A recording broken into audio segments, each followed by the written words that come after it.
Om Swastiastu. Selamat pagi kami ucapkan kepada Ibu dosen, pengampu mata kuliah ekonomi makro, dan seluruh teman-teman.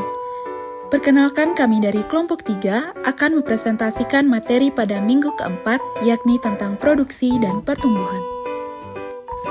Perkenalkan, kami anggota dari kelompok 3 yaitu Niwayan Sri Kesuma Dewi, NIM 21075310116, Ninengah Budi Artini, NIM 21075310117, Wayan Sri Wahyuni, NIM 21075310118, dan Diki Alfian dengan NIM 21075310127. Dan berikut merupakan pokok pembahasan yang akan kami sampaikan pada materi kali ini. Untuk pemaparan materi yang pertama akan disampaikan oleh Sri Kesuma Dewi. Baik, untuk materi yang pertama yakni membandingkan pertumbuhan ekonomi beberapa negara penting di dunia.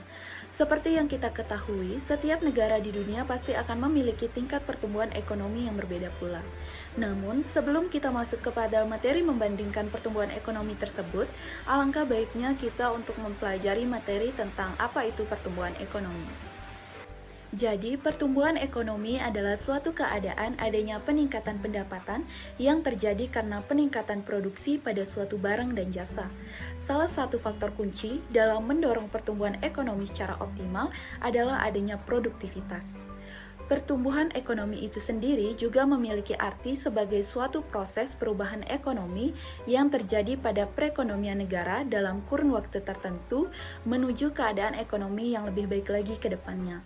Umumnya, pertumbuhan ekonomi ini identik dengan kenaikan kapasitas produksi yang direalisasikan dengan adanya kenaikan pendapatan nasional. Pertumbuhan ekonomi dapat diukur menggunakan produk domestik bruto atau biasa disingkat dengan PDB dalam suatu wilayah. Jadi, setelah mengetahui pengertian pertumbuhan ekonomi itu sendiri, kita bisa membandingkan angka pertumbuhan tiap-tiap negara yang ada di dunia. Jadi, di sebelah kiri dari video ini telah disediakan sebuah tabel, yang mana tabel tersebut merupakan tabel data PDB dan angka pertumbuhan di 13 negara. Jadi, dapat kita amati secara bersama-sama. Di kolom pertama itu adalah kolom nama-nama negara, kemudian kolom yang kedua itu kolom periode waktu, kolom yang ketiga itu kolom PDB real tiap penduduk pada awal periode, kolom yang keempat itu adalah kolom PDB real tiap penduduk pada akhir periode, dan kolom yang terakhir atau kolom yang kelima itu adalah angka pertumbuhan per tahun pada tiap-tiap negaranya. Jika kita lihat pada kolom ketiga dan keempat dari tabel tersebut, ada istilah PDB. PDB atau Produk Domestik Bruto diartikan sebagai jumlah nilai tambah yang dihasilkan usaha dalam suatu negara. Kemudian pada kolom kelima itu ada angka pertumbuhan. Angka pertumbuhan ini berperan sebagai alat ukur seberapa cepat PDB real setiap penduduk bertumbuh pada periode tahun tertentu. Kemudian negara-negara pada tabel ini disusun berdasarkan angka pertumbuhannya dari yang paling cepat sampai dengan yang paling lambat. Angka pertumbuhan suatu negara ini bisa berubah sewaktu-waktu, jadi dapat dikatakan bahwa sifatnya itu tidak tetap. Jadi, pada tabel kita dapat melihat perbandingan angka pertumbuhan negara yang paling tinggi itu adalah Jepang sebesar 2,65% dan negara yang memiliki angka pertumbuhan paling rendah yakni Bangladesh sebesar 0,96%. Di mana Jepang pada periode tahun 1890 sampai 2010 itu memiliki PDB real tiap penduduk pada awal periodenya itu sebesar 1.517 US dollar. Kemudian pada akhir periode Jepang memiliki PDB real sebesar 34.810 US dollar. Kemudian angka pertumbuhan per tahunnya itu 2,65%. Berbeda dengan Bangladesh yang pada periode tahun 1900 sampai 2010 memiliki PDB real penduduk pada awal periode sebesar 629 US dollar dan pada akhir periode memiliki PDB real 1.800 US dollar. Jadi angka pertumbuhan per tahunnya itu 0,96%. Sementara negara-negara lainnya seperti Brazil itu pada posisi kedua dengan angka pertumbuhan 2,43%, kemudian Meksiko 2,31%, Tiongkok 2,15%, Jerman 2,06%, Kanada 2,00%, Amerika Serikat 1,77%, Argentina 1,74%, India 1,45%, Inggris 1,43%, Indonesia 1,41%, Pakistan 1,20%, dan yang terakhir yang kita bandingkan tadi itu adalah Bangladesh 0,96%.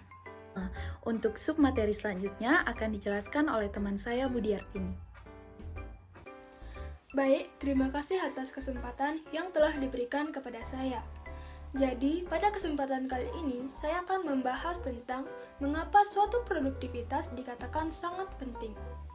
Nah, sebelum kita membahas dan memahami tentang pentingnya suatu produktivitas, di sini kita akan membahas terlebih dahulu tentang pengertian dari produktivitas tersebut. Adapun pengertian dari produktivitas menurut KPBI yaitu suatu kemampuan dalam memproduksi atau menghasilkan sesuatu, daya produksi, dan atau keproduktifan. Jadi, produktivitas dikatakan sebagai banyaknya jumlah barang dan jasa yang dapat dihasilkan oleh seorang pekerja pada saat jam kerjanya. Jadi, istilah produktivitas yaitu productivity merujuk pada banyaknya barang dan jasa yang dapat dihasilkan oleh seorang pekerja pada saat jam kerjanya. Lalu, mengapa produktivitas dikatakan sangat penting? Jadi, suatu produktivitas dikatakan sangat penting karena standar hidup sebuah negara tergantung pada kemampuannya dalam memproduksi barang dan jasa. Dalam artian, semakin besar produktivitas suatu negara, yaitu jumlah barang dan jasa yang dihasilkan dari setiap pekerja pada jam kerjanya, maka semakin besar pula keuntungan dan standar hidup dari negara tersebut.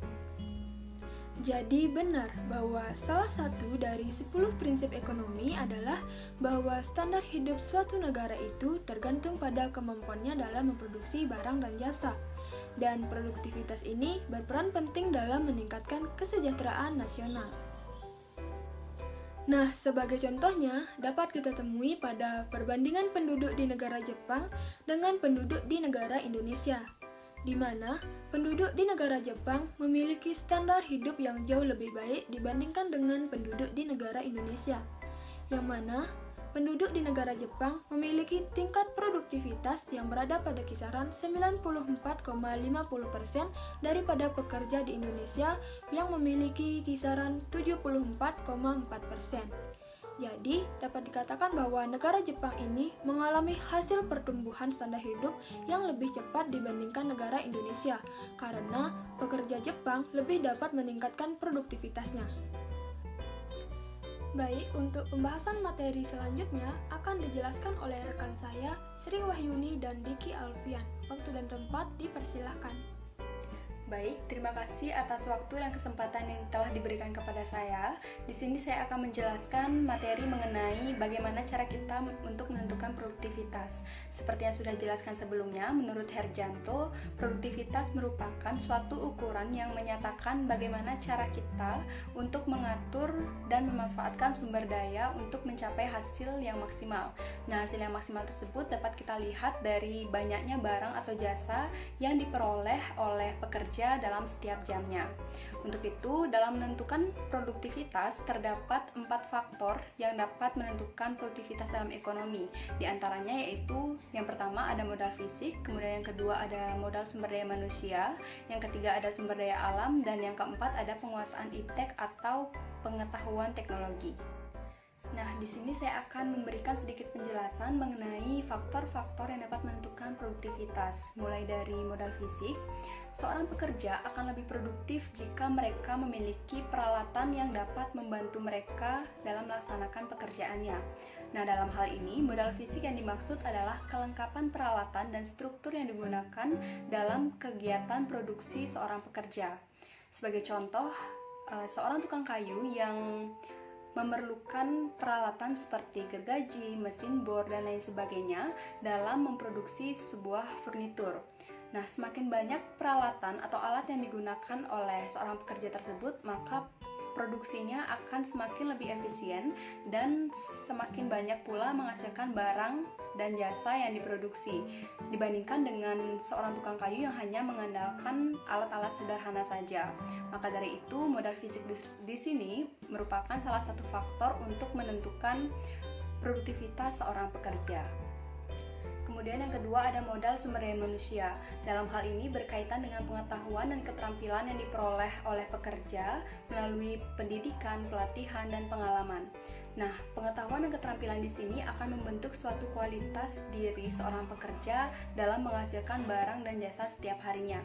Apabila pengetahuan dan keterampilan yang dimiliki oleh pekerja tersebut sudah mahir, maka produktivitas yang dihasilkan oleh pekerja tersebut juga akan terlihat lebih maksimal.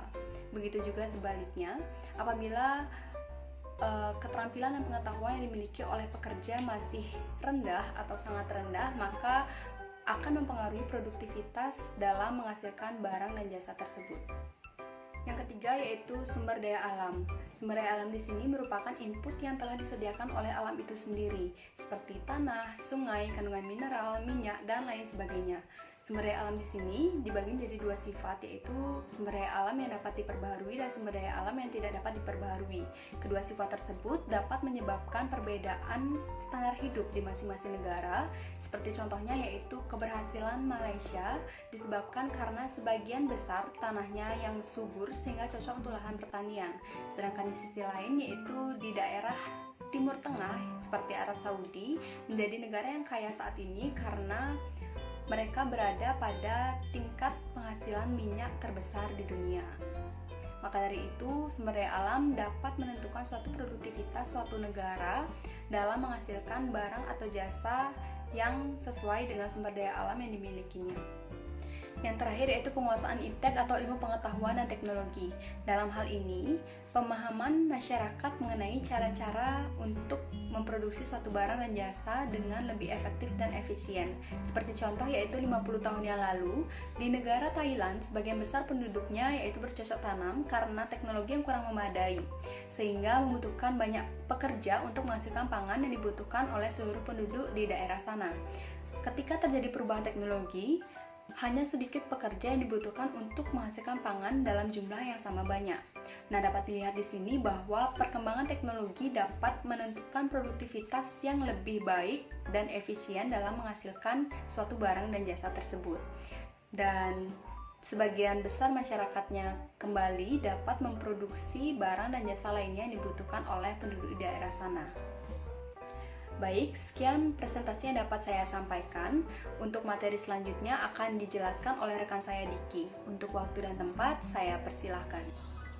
Yang keempat, yaitu peran tabungan dan investasi, di mana semakin tinggi tingkat tabungan yang diciptakan, maka semakin besar kemampuan negara untuk melakukan investasi.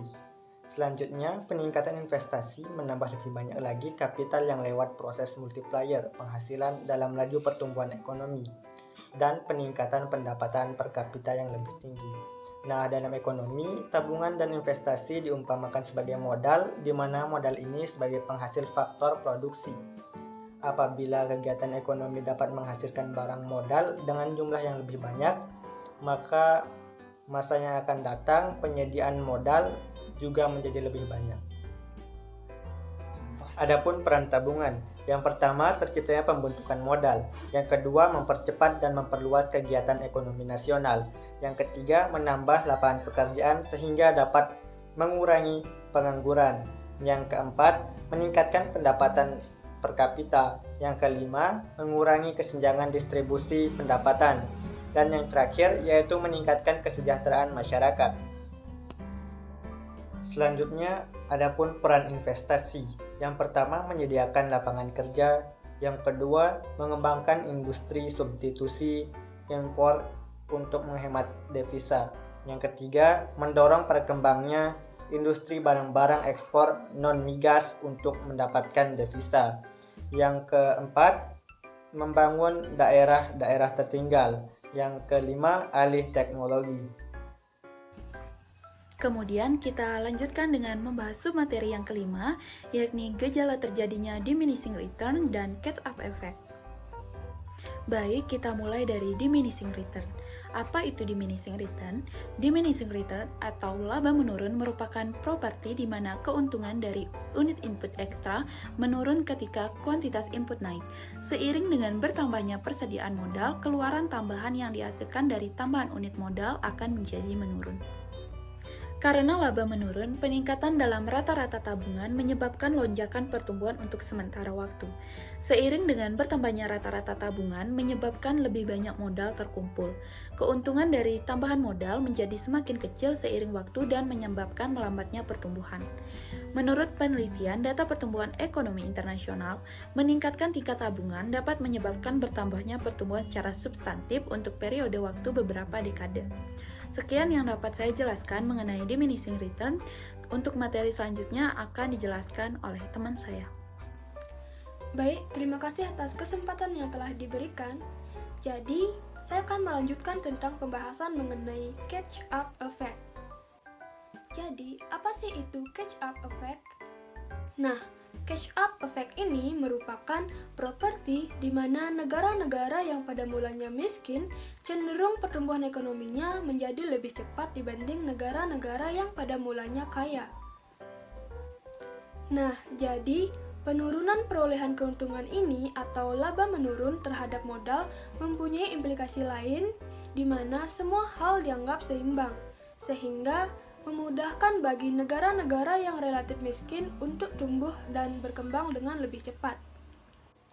Nah, jadi penurunan perolehan keuntungan ini atau laba menurun terhadap modal mempunyai implikasi lain di mana semua hal dianggap seimbang, sehingga memudahkan bagi negara-negara yang relatif miskin untuk tumbuh dan berkembang dengan lebih cepat. Nah, efek kondisi awal inilah dalam pertumbuhan berkelanjutan dapat disebut juga dengan efek pengejaran atau catch-up effect. Nah, adapun contoh dari catch-up effect ini dapat kita lihat pada negara Amerika Serikat dengan negara Korea Selatan, di mana pada tahun 1960 sampai dengan tahun 1990, Amerika Serikat dan Korea Selatan menggunakan jumlah PDB yang sama untuk berinvestasi. Walaupun begitu, Amerika Serikat hanya mengalami pertumbuhan sedang sekitar 2%, sedangkan Korea Selatan mencapai pertumbuhan hampir dengan 6%. Baik, untuk pembahasan materi selanjutnya akan dijelaskan oleh rekan saya, Sri Wahyuni dan Diki Alfian. Waktu dan tempat dipersilahkan. Baik, terima kasih atas waktu dan kesempatan yang diberikan kepada saya. Di sini saya akan melanjutkan materi mengenai peran investasi dari luar negeri. Setiap negara pastinya ingin meningkatkan tingkat tabungan dan tingkat investasi guna terjadinya pertumbuhan ekonomi dalam jangka waktu yang panjang. Selain dengan tabungan yang dilakukan oleh penduduk di suatu negara, cara lain yang dapat dilakukan adalah dengan adanya investasi dari pihak asing atau investasi luar negeri. Ketika pihak luar negeri berinvestasi dalam suatu negara, mereka melakukan hal itu karena akan memperoleh keuntungan dari investasi yang dilakukannya. Seperti contohnya yaitu ketika negara Jepang membeli saham kepemilikan perusahaan Thailand, penanam modal atau pihak penanam modal akan berhak mendapatkan bagian dari keuntungan yang diperoleh oleh perusahaan Thailand tersebut. Baik, untuk peran dari investasi luar negeri di sini akan kembali dijelaskan oleh rekan saya Diki. Untuk itu waktu dan tempat saya persilahkan. Baik, selanjutnya adapun peran investasi dari luar negeri. Nah, apa saja sih peran investasi luar negeri? Yang pertama yaitu mendapatkan peningkatan modal. Yang kedua meningkatkan produktivitas. Dan yang ketiga meningkatkan produk domestik bruto. Nah, lebih jauh, investasi asing adalah salah satu cara mudah bagi negara miskin untuk memperoleh dan mempelajari seni teknologi yang dikembangkan oleh negara kaya. Untuk alasan ini, banyak ekonomi yang menyarankan kepada pemerintah di negara yang perekonomiannya belum berkembang untuk menggunakan kebijakan peningkatan investasi di luar negeri. Seringkali, cara ini dapat menghilangkan batasan yang dibuat oleh pemerintah dalam kepemilikan asing modal domestik. Nah, sebuah organisasi yang berusaha untuk meningkatkan aliran modal kepada negara miskin adalah Bank Dunia. Berikut adalah daftar pustaka yang kami gunakan.